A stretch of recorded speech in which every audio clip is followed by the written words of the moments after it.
Después de este subidón de tiburones que hemos tenido, qué ganas de sopa de tiburón de repente, y eso que estamos ya con los calores, vamos a pasar a hablar de cómics y también me gusta este salto natural que hemos hecho de cine a cómics y que gracias a Marvel y a DC, como antes ha mencionado Borja con Aquaman, el mar y los superhéroes están muy relacionados. Borja ha nombrado a Aquaman de DC, que posiblemente sea el superhéroe más conocido relacionado con el mar y que tiene su propio reino, que tiene Atlantis y bueno, quien haya visto Liga de la Justicia sabe todo lo que hay detrás y más si has visto también la película de Aquaman que te cuenta un poco la idiosincrasia de esta población de personas que viven en el mar. Pero es que en Marvel, como siempre, DC y Marvel se retroalimentan en los personajes, tiene a su homólogo de Aquaman. Lo que pasa es que en este caso es un villano que a veces deja de ser villano y que tiene ahí... Es bastante interesante de estudiar. Es el caso de Namor, que está muy relacionado con los Cuatro Fantásticos. Ha sido un villano clásico de los Cuatro Fantásticos, aunque a veces, como he dicho, no deja de ser villano y es aliado. Fijaos hasta qué punto deja de ser villano para ser aliado, que incluso hay un escarceo amoroso con Sue Storm, que es la mujer de Richards, el líder de los Cuatro Fantásticos. Pero dejando a un lado los superhéroes, creo que nuestro colaborador habitual en cómics va a hablarnos de una cosa bastante alejada de todo esto. Javier Portillo, bienvenido al Contrapodcast. Muy buenas, caballero, ¿qué tal? ¿Cómo andamos? Pues muy bien, aquí que te voy a poner un compromiso, porque si en el anterior programa nos hablaste de una ciudad submarina y de su heroica protagonista, ahora que hablamos del mar, tú estás quedado sin ciudad submarina, que aquí qué va a pasar.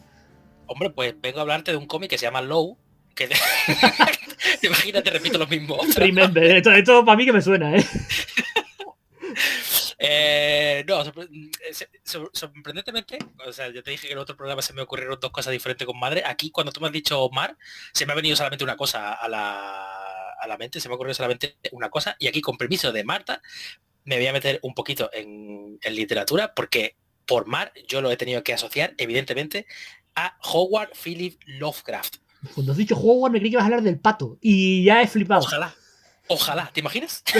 pero Lovecraft es una apuesta así importante, Lovecraft, porque o sea, todo el mundo conoce, bueno, o casi todo el mundo conoce a Lovecraft, al universo Lovecraft, al universo de su terror cósmico, al Chulut o Cthulhu o Tulu o como lo quiera llamar el que quiera. De hecho, también te digo que parece que al pobre le dio una embolia, tanto Tulu y Tulu, que para poner nombres el pobre... Yo te digo una cosa, que cuando un día estaba hablando con un amigo sobre Chulut y sobre la pronunciación de Chulut, en plan de cómo se pronuncia Chulut, y su respuesta creo que fue la más acertada y la que yo me arrodillo ante esa respuesta, que fue: realmente el aparato fonador humano no está preparado para verbalizar el nombre de este ser mitológico. Así que cada cual lo mencione como quiera. Pues mira, perfecto. Así que yo voy a hablar pues pues un poquito de Lovecraft, de ese universo y ese ecosistema que se ha creado dentro de ese terror cósmico y cómo ha influido sobre todo pues en el cómic, que es lo mío, que es de lo que yo suelo hablar. Así que si te parece, pues vamos al lío. Pues genial, dale caña.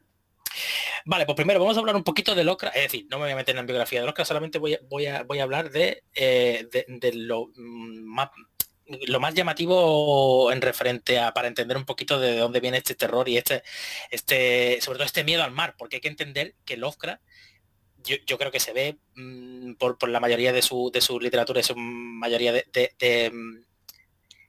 estilos, no de estilos, sino de imágenes que genera, es un miedo al mar atroz. Bichos submarinos horribles, monstruos marinos. Chulut vive en el fondo del mar, como la rana que vivía en el fondo del mar, encima de un tronco.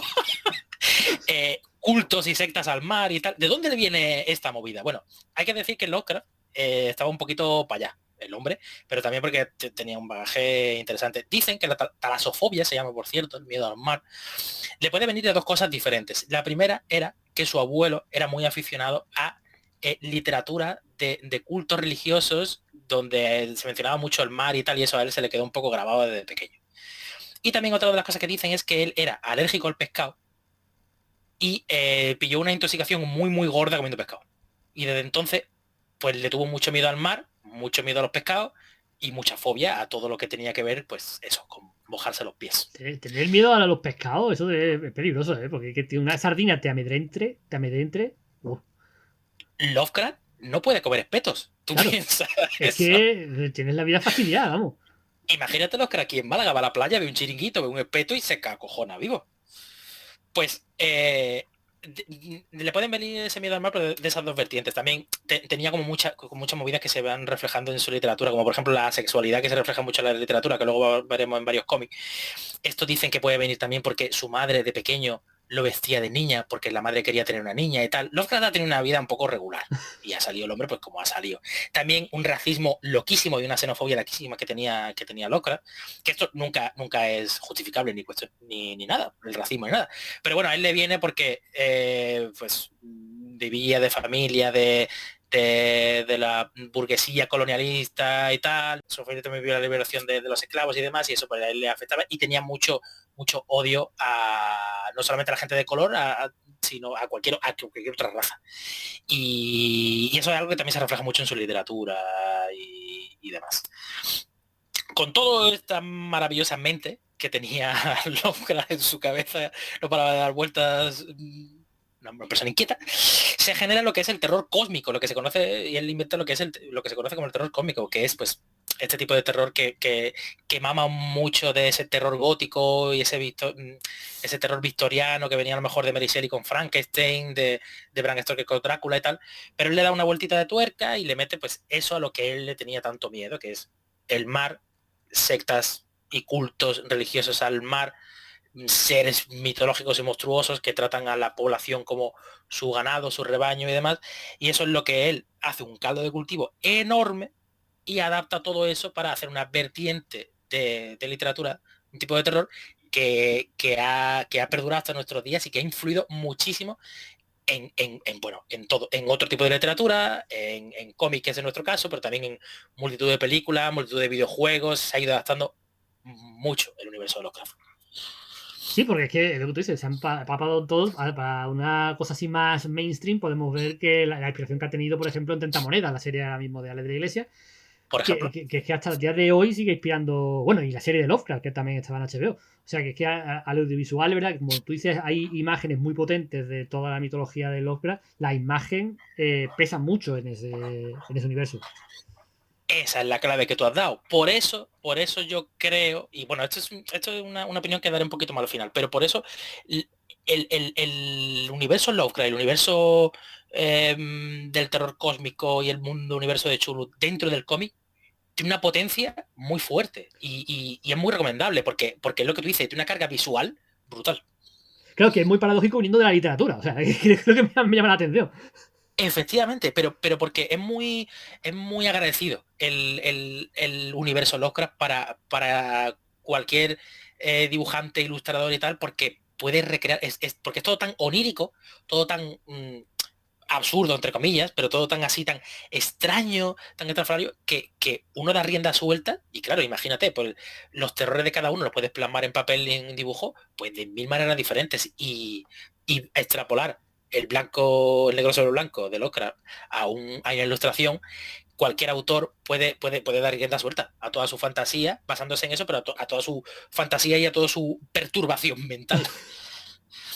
Y de eso vamos a hablar, por ejemplo, hay varios.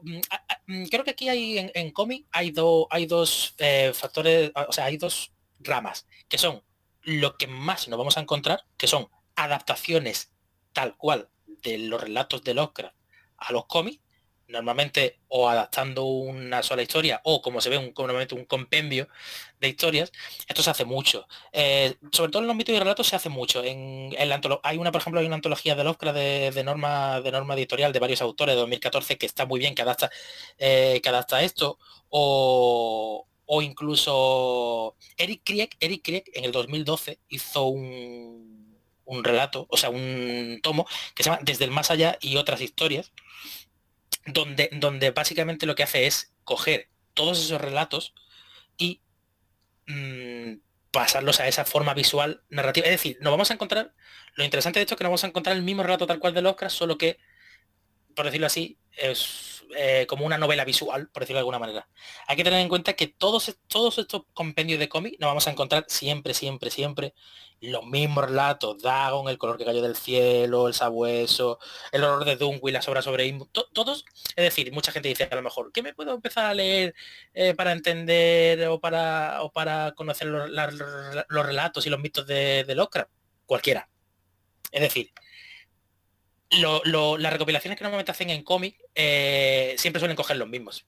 Pero porque, aparte de que son los más famosos y los más reconocidos por todos, son muy agradecidos a la hora de dibujar. Quizá, por ejemplo, Kulvar, el autor Kulvar, se centró en dos relatos concretos, el caso de Charles Ward y el sueño de Cadet, que sí son relatos concretos y solamente hacen el tomo, es solamente de esos relatos. Pero lo que digo, por regla general, todos los relatos te los vas a encontrar siempre los mismos, o casi los mismos, en todos los compendios. Te puedes encontrar cosas más raras, como por ejemplo Richard Corben. Esto fue muy interesante porque Richard Corben hizo La guarida del horror de Lovecraft, pero lo que adaptó fueron los poemas de Lovecraft, que esto pocas veces se hizo, Ajá. en el 2016. De hecho ya Richard Corben ya lo hizo con Edgar Allan Poe, por ejemplo. Adaptó visualmente los poemas de Poe, El Cuervo y demás. Pues aquí lo hizo con los poemas de Lovecraft. Y es muy interesante porque los poemas de Lovecraft, pues eso, a lo mejor un poema que son 2 estrofas, aquí son 20 páginas. ¿Pero por Joder. qué? Por lo que hemos dicho antes. Pero porque hemos dicho antes, pero no de texto, sino claro, visual. Porque el autor dice, este poema de 2 estrofas me da rienda suelta a imaginarme 20.000 cosas y lo plasmo como yo quiero. Y es muy guay porque luego te pone el poema original y tú puedes comparar y decir, anda, mira qué guay, ya entiendo esto de qué va y tal. Está muy chulo. Y para que veas también la adaptación que hace cada cual visualmente, por ejemplo, hay un cómic que se llama El sabueso y otras historias, que es un manga japonés y es adaptar un poco la mitología locra, pero cómo se ve desde, pues eso, desde un prisma más, eso, asiático, del manga y demás. O sea, que es muy curioso porque vemos que se adapta mucho y en cualquier tipo de cultura, cualquier tipo de autor puede adaptarlo. Es que fíjate que antes cuando has dicho adaptado al manga, como que me ha chocado, pero después si te pones a pensar un poco las temáticas que hay de muchos mangas con muchos bichos y muchos pulpos y estas cosas, la verdad que es que le pega bastante. Claro, efectivamente. Y eso se ve mucho en este cómic que te digo, en el del sabueso de otras historias, porque es adaptar ese terror de Lovecraft visualmente a cómo ellos, normalmente los japoneses y tal, adaptan su tipo de terror. Porque, por ejemplo, si te vas a Junji Ito, por ejemplo, es un terror muy, muy parecido, entre comillas. Es decir, a lo mejor, sí, es como eso, es plasmarlo de esa manera, lo cual es muy curioso, muy interesante. Y eso es lo que digo, es que vemos que ha traspasado fronteras a saco este hombre. Pero vamos a centrarnos en otro tipo de cosas porque no solamente va a ser, porque estamos hablando de que los mitos y leyendas pasan igual y únicamente se dibujan. No, también hay autores que lo que han cogido es este universo Lovecraft y se han creado sus propias historias. ¿Y de quién vamos a hablar? Pues de otro hombre que tampoco está muy allá, con todos mis respetos, pero hombre, a mí me cae muy bien y es un autorazo y me parece genial este hombre, que es Alan Moore. Vale, pues firmo lo que has dicho, porque es verdad que es muy centrado el hombre no está. No está, hombre, evidentemente, ya hemos hablado de Alan Moore aquí, por ejemplo, de V de Vendetta, de Regimo y tal, y este hombre, Alan Moore, lo que ha hecho es sacar su trilogía de Lovecraft. Hay que decir, es verdad, que están consideradas como obras menores de Alan Moore, Claro, y yo es no sabía, cierto. yo no sabía que había hecho todo Alan Moore, vamos, no me sonaba. Te suenan siempre los grandes títulos de Alan Moore, pero no sabía que había tocado a Lovecraft. Efectivamente, es que claro, porque Alan Moore, claro, tú tienes V de Vendetta, Watchmen y tal, tiene como tomos así muy reseñables, pero es verdad que esto, y querer recordar que él lo dijo, fue un poquito por encargo, porque tenía Ah, deudas vale. del hombre, y claro, es decir, hay que decir que esta trilogía que ha sacado Alan Moore de Lovecraft es un poco, se ve de ganado el hombre, podía haberle puesto un poquito más de esfuerzo. Son tres historias diferentes. La primera de Courger, que salió en el 2003, la segunda de El Neonomicon, que salió en el 2010, y luego la tercera, que se llama Providence, que son 3 tomos, que salieron de 2015 a 2017. Estos son las tres historias que Alan Moore recoge para dar su visión basándose en ese universo chuluzcaliano o Lovecraftiano o como lo queramos llamar. ¿De qué van estas historias? Muy sencillo. te coge lo más básico y lo más reseñable del autor. Por ejemplo, en The Courtyard te coge, hay una investigación sobre una serie de asesinatos que lo único que tienen en común son que las víctimas aparecen desmembrados, y a partir de ahí parece una investigación normal y habitual, pero termina desembocando en que hay sectas de por medio, cultos de por medio, etcétera, etcétera. En este momento el protagonista está buscando no recuerdo cómo se llamaba el nombre, Cold, no recuerdo exactamente, pero era como que el protagonista se cree que es una droga y al final no, te das cuenta que eso no es una droga. Para el que haya leído un poco de Lovecraft, a lo mejor sí lo sabía de principio, pero es simplemente una lengua inventada por Lovecraft con el que se accede al universo místico y onírico de los antiguos y demás. Es decir, que hay como guiñitos y el hombre coge eso, pero es lo que digo, no más reseñable. Lo que sí es verdad en Neonomicon, que fue el segundo tomo, lo mismo, investigación policial, aquí te presenta a esa agente del FBI adicta al sexo. Y este cómic es muy interesante, lo que tiene de interesante este cómic es que explora mucho la asexualidad que he mencionado antes del autor. Porque lo que en principio va resultando como una investigación policial al final termina desembocando en una... es que no sé cómo decirlo. A ver, sin herir sensibilidades. Sí, porque el cómic puede herir la sensibilidad un poco, ¿eh? Porque lo han tratado como terror pornográfico el cómic. ¡Ostras! Es decir, el cómic no es pornográfico, ¿vale? Pero el final es una ida de olla. Claro, imagínate, es que no sé cómo decirlo, pero bueno, voy a decir una frase. Se sobra un poco. Bueno, El final es como muy extraño sexualmente hablando. Y muy raro.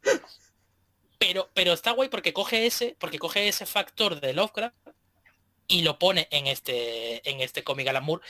Y es verdad que hay mucha gente que dice Alan Moore, que quizás te ha pasado aquí un poco, pero muy interesante por eso, o sea, sin que suene a pajillero adolescente, pero que es muy interesante de ver desde un prisma un poco más psicológico. creo que Y acabas de luego incentivar a todos nuestros oyentes que estén ahora mismo escuchando. Estarán ahora mismo en Google buscando Alan Moore. Alan Chulu. Moore, chulo, terror pornográfico, neonómico. Oye, yo lo recomiendo, bueno, luego diré mi opinión. Y luego por último está Providence, que Providence sirve como precuela al Neonomicon.